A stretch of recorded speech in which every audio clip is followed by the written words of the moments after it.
viewers, welcome back to my channel Cubic Tuitions. In today's class, let us learn about prepositions. So, what are prepositions? Let me tell you. The word itself explains. It says pre and position. Pre means what? Before. And position means placing. So, we understand here that prepositions are those words which are placed before a noun or a pronoun.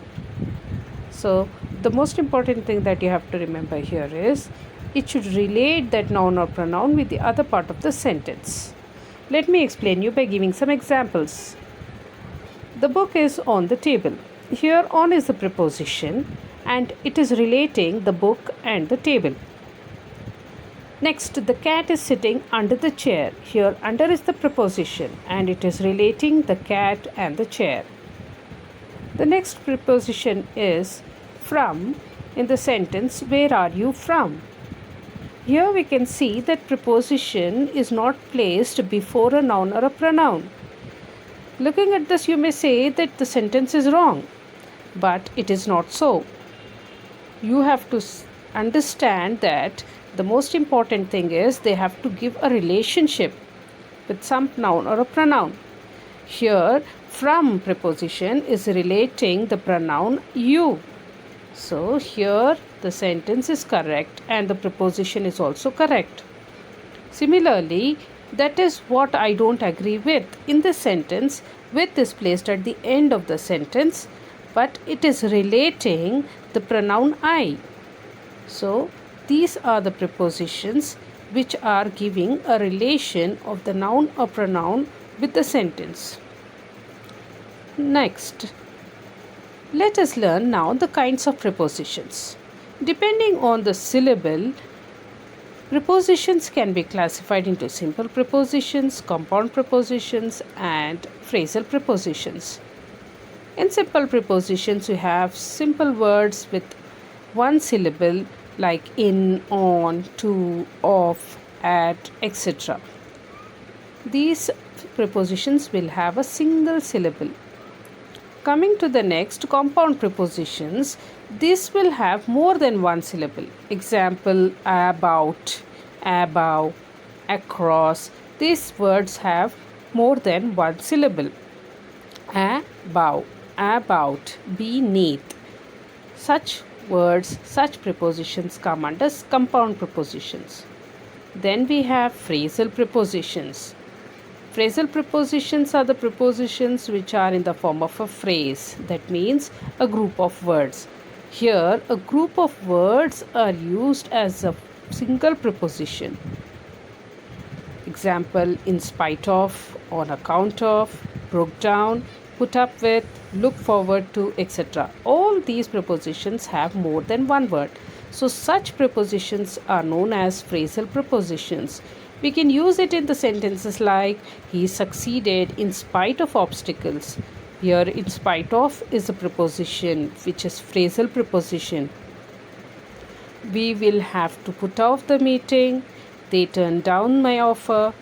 He was late because his car broke down. So, all these are phrasal prepositions. Hope you have understood. Now, let us know what relations are expressed by the prepositions, and depending on these relations, how are the prepositions classified. So, depending on situations or depending on the relations they express, prepositions can be classified as prepositions of time, prepositions of direction, and preposition of place. Let us first know what are prepositions of time. Prepositions of time are such prepositions which are used to show the event, when event happened, the time of the event that happened, like in, on, at, before, after, to, for, etc. Example, Rita came at 7 o'clock.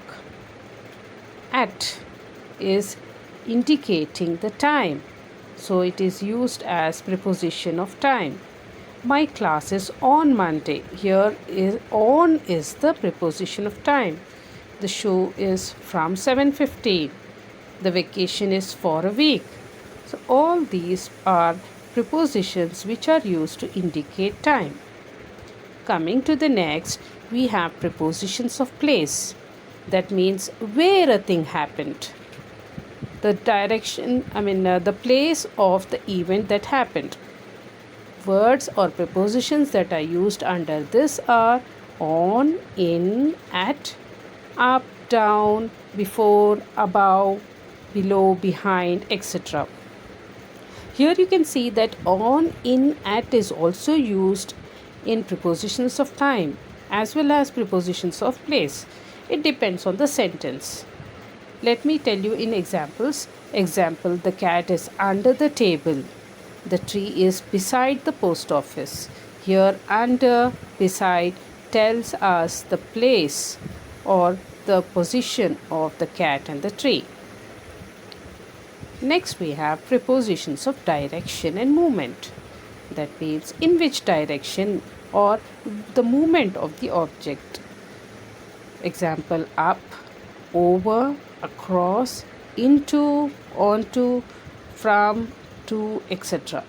Here there is a movement of the subject, or we can say the movement of the subject that is doing the function. He climbed up the hill.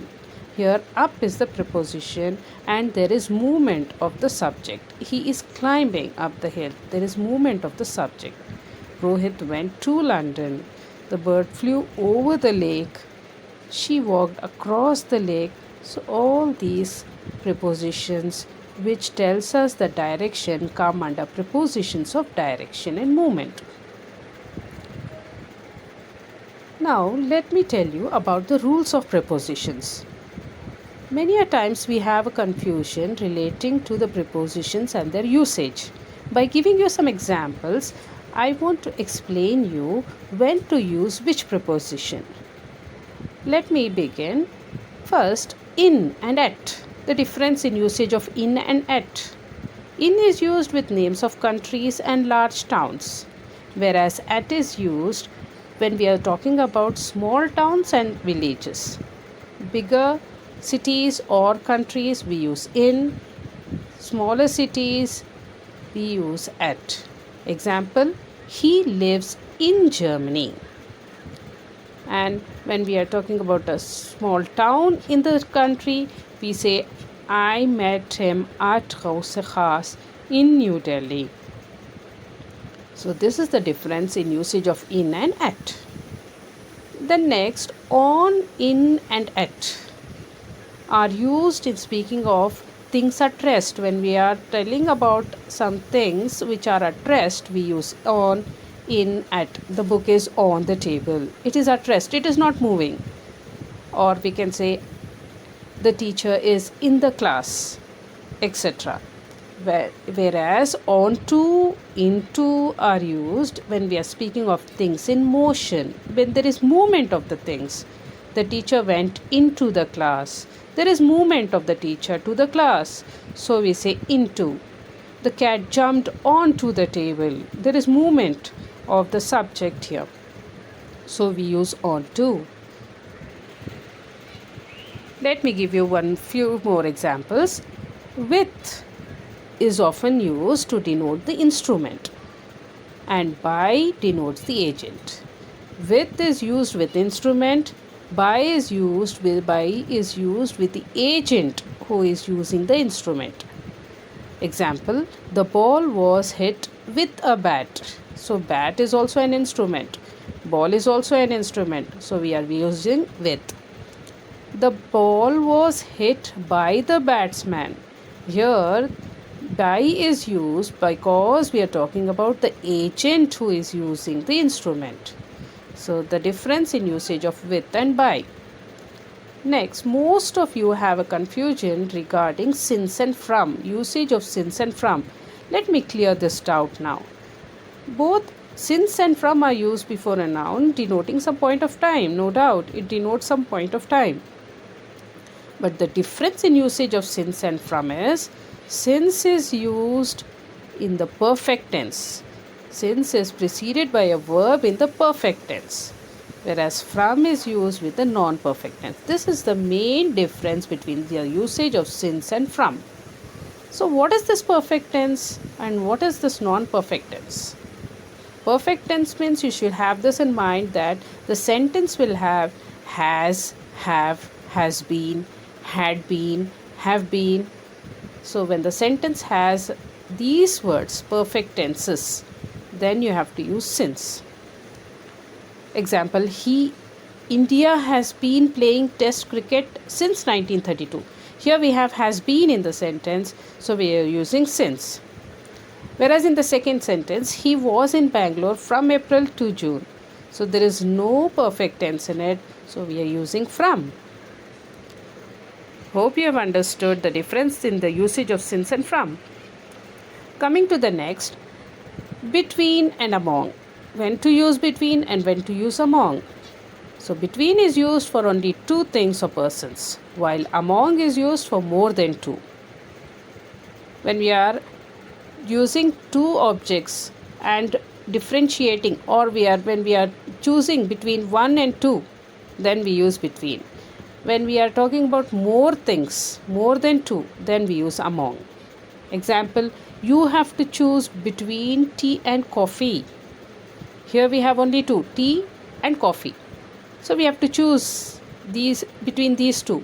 So we are using between. The next sentence, the money has to be divided among 5 partners. Here we are using among because we have 5 partners and the money has to be distributed among these 5 partners.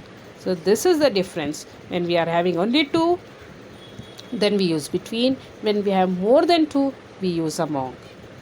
Hope you have understood the difference in the usage of between and among.